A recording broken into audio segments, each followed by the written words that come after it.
بیت المقدس 641 عیسوی میں حضرت عمر رضی اللہ عنہ کی خلافت میں حضرت خالد بن ولید رضی اللہ عنہ اور حضرت ابو عبیدہ رضی اللہ عنہ کی سپہ سالاری میں رومن حکومت سے فتح ہوا۔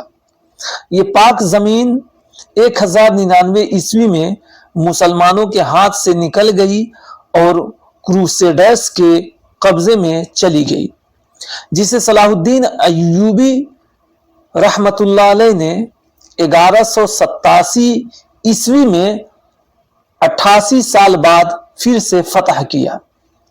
پہلی عالمی جنگ میں خلافت عثمانی کی شکست کے نتیجے میں جہاں ایک طرف خلافت کے خاتمے کا پروسیس شروع ہوا تو دوسری طرف خلافت عثمانی کے حصے بکھرے کر کے یورپین اقوام نے بانٹ لیے۔ ملک اردن یعنی جارڈن فلسطین کا علاقہ بریٹن کے حصے میں آیا۔ چونکہ پہلی عالمی جنگ کو جیتنے میں یورپ کے یہودی سرمایہ کاروں کا بے حساب پیسہ اور سازشیں لگی تھی، اس لیے انعام بطور 1917 کے بالفور اعلانیہ نے فلسطین کے دروازے یہودیوں کے لیے کھول دیے۔ بالآخر 1948 عیسوی میں برٹش حکومت کی مدد سے فلسطین پر اسرائیلی قبضہ ہوا، مگر بیت المقدس مسلمانوں کے پاس ہی رہا۔ پھر 1967 عیسوی کی عرب اسرائیل جنگ میں یہ پاک زمین یہودیوں کے ناپاک قبضے میں چلی گئی اور تب سے آج تک یہودی یہاں قابض ہیں۔ بیت المقدس دراصل پرانے یروشلم شہر کو کہا گیا ہے۔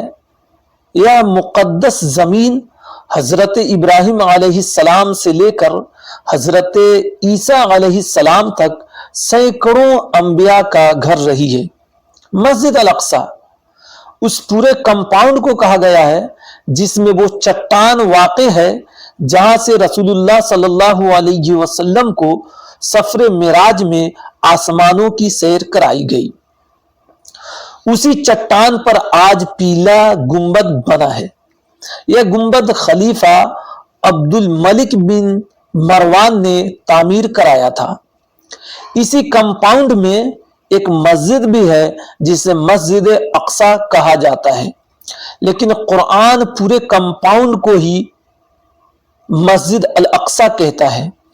جس وقت حضور علیہ السلام کو معراج عطا ہوئی اس وقت یہ کمپاؤنڈ رومن عیسائیوں کی حکومت میں تھا۔